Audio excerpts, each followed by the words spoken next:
بتائیں کہ آپ کے ادارے کی طرف ہم آ جاتے ہیں کہ آپ کیا سمجھتے ہیں کہ اس حالات کے اندر جنرل باجوہ صاحب ایکسٹینشن لیں گے یا پھر نہیں؟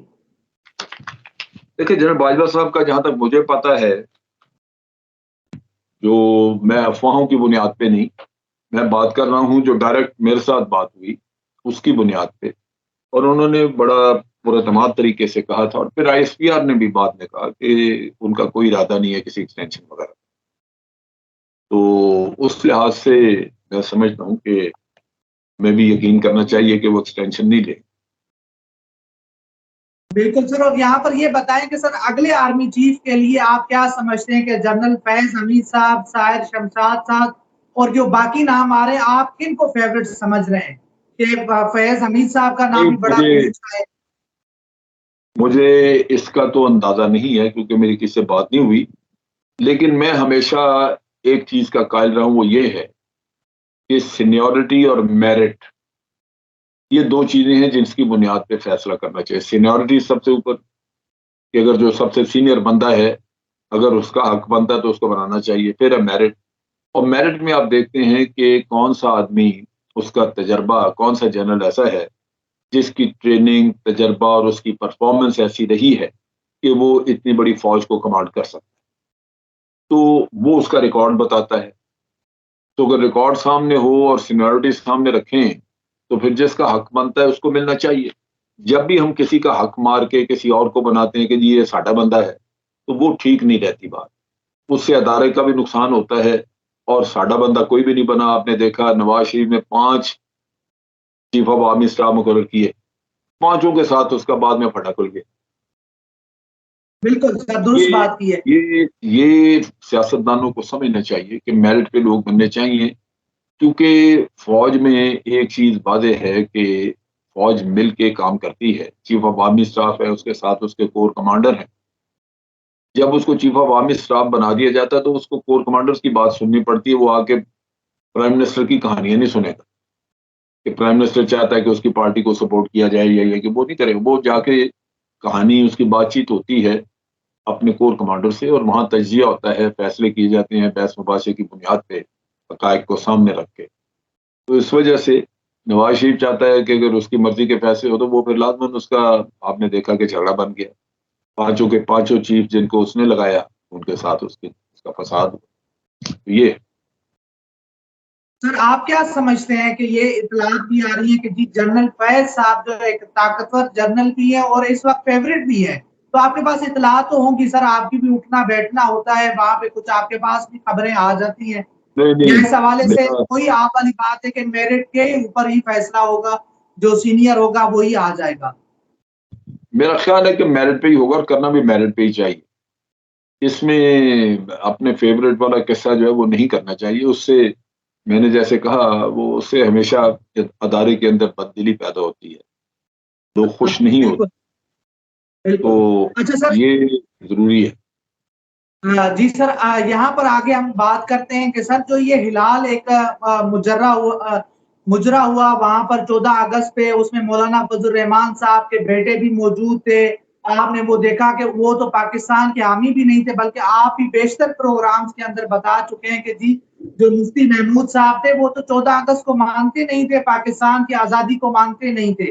تو پھر یہ مولانا صاحب کو آخر ایسا کیا ہوا کہ جناب 14 اگست کے جو ہے وہ جشن میں موجود ہیں؟ وہ جشن جس طرح کا بھی تھا، مگر وہ اس میں جناب وہ گانے چل رہے ہیں، وہ پورا ایک رقص و سرور کی ایک محفل ہے۔ تو آپ کیا سمجھتے ہیں سر؟ ایک تو یہ عمران خان صاحب کے اوپر بھی تنقید بھی کرتے رہتے ہیں۔ وہ وہاں گئے تھے دل بہلاوے کے لیے، دل بہلاوے کے لیے تو اچھا پروگرام تھا وہ، تو سارے جو موج میلہ لینا چاہ رہے تھے، دل بہلاوا کرنا، وہ پہنچے ہوئے تھے وہاں پہ۔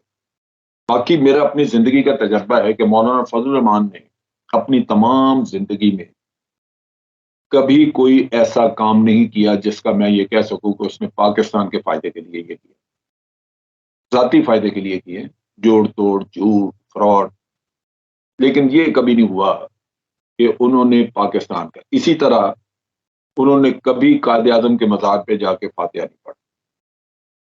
اسی طرح میں نے ان کو کبھی بھی اپنی تقریروں میں پاکستان زندہ باد کا نعرہ لگاتے ہوئے نہیں دیکھا۔ تو اس وجہ سے ایک آدمی جس کے بارے میں میری سوچ یہ ہو، مجھے اس کے اوپر کوئی فیتھ نہیں ہے، کوئی یقین، کوئی ایسا عقیدت ہو، وہ نہیں ہے مجھے۔ منافقوں کے ٹولے ہوتے ہیں جن کو عقیدت ہو جاتی ہے اسی ایسے لوگوں سے، اس وجہ سے کہ ان کے اپنے مفادات چلتے ہیں۔ میری کم از کم کوئی ایسی چیز۔ بالکل سر، اور یہاں پر یہ بھی بتائیں کہ یہی مولانا صاحب تھے جب عمران خان صاحب کی حکومت تھی تو آئے دن ان کی جو ہے پریس کانفرنسز ہوتی تھی، آئے دن یہ چیختے تھے، باقی لوگ ان کے آس پاس ہوتے تھے، محمود اچکزئی وہی لوگ جو افواج پاکستان کے خلاف ہمیشہ جو ہے بولتے رہتے ہیں، اداروں کے خلاف بولتے رہتے ہیں۔ تو آپ کیا سمجھتے ہیں کہ اچانک سے خاموش ہو گئے کہ یہاں پر کچھ شہر کی نہریں بہ رہی ہیں؟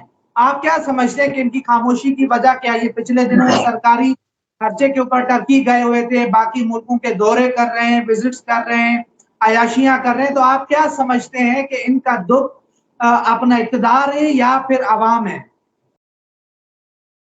دیکھیں، دو چیزیں ہیں ان کے سارے کھیل میں۔ ایک طرف عمران کی دشمنی، عمران خان ان کو ہمیشہ ڈیزل کہہ کے یاد کرتا ہے اور ہم مولانا تڑپتے ہوں گے اس پہ۔ تو ایک تو وہ ان کے دل کی پہلی خواہش یہ ہے کہ عمران خان کبھی کہیں نظر ہی نہ آئے، اس سین میں عمران خان جیسی چیز ہی کوئی نہیں ہونی چاہیے۔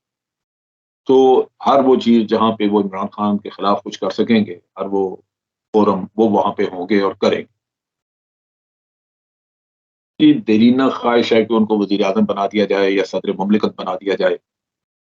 وہ یہ چاہتے ہیں کہ ادھر کو دھوتی پرشاد پھرتا نظر آئے کہ کثر صدارت میں۔ تو وہ بڑا پرابلم بنی ہوئی ہے، کیونکہ اس پی ڈی ایم نے ان سے یہ کہا تھا کہ 1-1.5 سال کے لیے جو بھی مدت ملے گی آپ کو صدر بنا دیں گے اور شہباز شریف وزیر اعظم بن جائے گا۔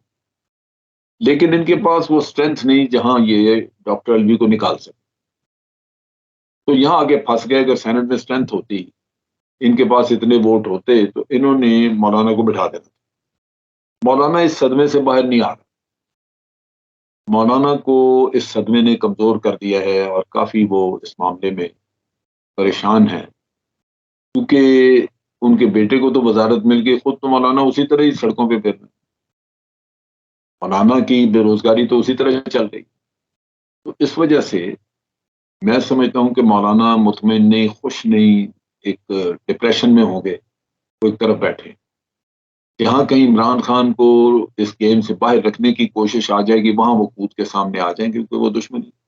بالکل اس کے سر، علاوہ سامنے آئے جیسے سلمان رشدی کے اوپر عمران خان صاحب کا ایک بیان تھا جس کو کروڑ مروڑ کے جو ہے وہ پیش کیا گیا، تو مولانا صاحب کی اس کے اوپر ٹویٹ آ گئی اور انہوں نے کہا کہ جی جناب یہ یہودیت پسند ہے، پاکستان مخالف ہے، پاکستان دشمن ہے، اسلام سے باہر ہے۔ انہوں نے ٹویٹ بھی کھڑکا دیا۔ آپ کی بات ٹھیک ہے کہ جب بھی ان کو موقع ملتا ہے تو عمران خان کے خلاف یہ سامنے آ جاتے ہیں۔ مولانا کو چاہیے کہ وہ صرف یہ بتائے کہ آج دن تک اسلام کی کیا خدمت اس شخص نے کی ہے۔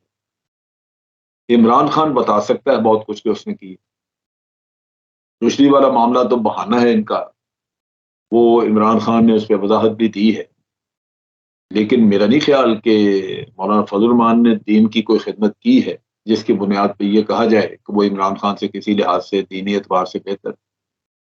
یہ تو وہ لوگ ہیں جنہوں نے دین کو استعمال کیا ہے اپنی سیاست کے لیے، اور کچھ بھی نہیں۔ بالکل سر، آخری میرا سوال یہ، آپ کا بہت زیادہ ٹائم لے لیا میں نے۔ آخری سوال یہ ہے کہ بے روزگاروں کے جو سربراہ ہیں، جو ان کے استاد ہیں، گرو ہیں، وہ جو لندن میں مقیم ہیں، ان کے حوالے سے خبریں آ رہی ہیں کہ کوئی پلان بنایا جا رہا ہے، کوئی اسکیم لائی جا رہی ہے کہ جی عمران خان صاحب کو بھی نااہل کر کے پھر ان کے جو ہے واپسی کے دروازے کھولے جائیں۔ تو آپ کیا سمجھتے ہیں کہ یہ آسان ہے کہ ان کو اقتدار میں دوبارہ لایا جائے؟ دیکھو، چونکہ اس وقت سارا نظام ان کے ہاتھ میں ہے، پی ڈی ایم کے، اور پی ڈی ایم جو ہے وہ ہر طرح کا غیر قانونی کام کرنے کے لیے تیار ہے، کیونکہ ان کے پلے ہے کچھ نہیں۔ وہ سمجھتے ہیں کہ اگر عمران خان میدان میں رہا اور الیکشن ہوئے تو ان کا صفایا ہو جائے گا، عزت جاتی رہے گی، دنیا کو پتہ لگ جائے گا کہ یہ 2 ٹکے کے لوگ نہیں ہیں۔ تو اس چیز سے بچنے کے لیے لازمی بات ہے کہ وہ ہر طرح کوشش کریں گے کہ عمران خان کو میدان سے باہر رکھا جائے۔ اب اس کے لیے جب اگر قانونی کوئی چیز نہیں ملے گی تو غیر قانونی رکھ دیں۔ اس غیر قانونی چیز کا یہ ہے کہ آپ